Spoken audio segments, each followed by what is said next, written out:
అందరికీ నమస్కారం అండి.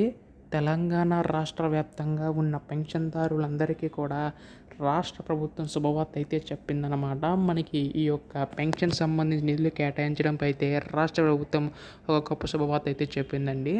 గత ప్రభుత్వంలో మనకి ఆసరా పెన్షన్ కింద, ఈ యొక్క ప్రభుత్వంలో మనకి చేయూత పెన్షన్ కింద ఈ యొక్క పెన్షన్ పంపిణీ అయితే చేయబోతుంది. గత ప్రభుత్వంలో మనకి వృద్ధులు వితంతులకి చూసుకున్నట్లయితే 2016, అలాగే దివ్యాంగులకి 3016 రూపాయల చొప్పున అందించేవారు.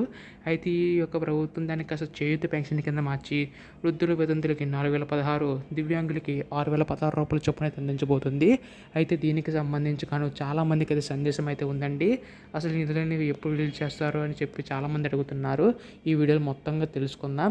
సో అంతకంటే ముందు చాలామంది వీడియోని అయితే చూస్తున్నారు కానీ సబ్స్క్రైబ్ చేసుకోవడం లేదు. మీరు కనుక సబ్స్క్రైబ్ చేసుకుంటే నేను పెట్టే ప్రతి లేటెస్ట్ అప్డేట్ కూడా మీకైతే ముందుగా తెలుస్తుంది.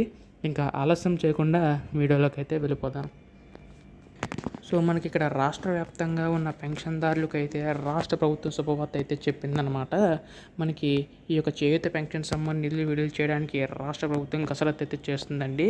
అయితే దీనికి సంబంధించి కానీ మీకు గత వీడియోలో కూడా చెప్తున్నాను, 22,000 కోట్ల నిధులు కేటాయిస్తారని చెప్పి రాష్ట్ర ప్రభుత్వం అంచనా అయితే వేయడం అయితే జరుగుతుంది. అంటే ప్రతి సంవత్సరం కూడా మనకి అయితే అవుతుంది అనమాట. సో ఈ నిధుల విడుదలపై అయితే కసరత్తు అయితే చేస్తుంది కాబట్టి మనకి త్వరలో నిధులు అనేవి అయితే విడుదలయ్యే అవకాశం ఉందండి. అయితే దీనికి సంబంధించి కూడా ఏంటంటే ఈసారి ఎవరైతే అర్హులు ఉంటారో కేవలం వారి యొక్క ఖాతాలో మాత్రమే డబ్బులు అనేవి అయితే జమ అవుతాయని చెప్పి రాష్ట్ర ప్రభుత్వాలు అనేది జరిగిందనమాట. సో దీనికి సంబంధించి కూడా మనకి రేపు ఏళ్ళలో ఒక అధికార ప్రకటన వచ్చే అవకాశం ఉందండి. ఎప్పుడు దీనిపై అధికార ప్రకటన వచ్చినా మీరు ముందుగా తెలుసుకోవాలనుకుంటే దయచేసి వెంటనే ఛానల్ అయితే సబ్స్క్రైబ్ చేసుకోండి. ధన్యవాదములు. జై హింద్.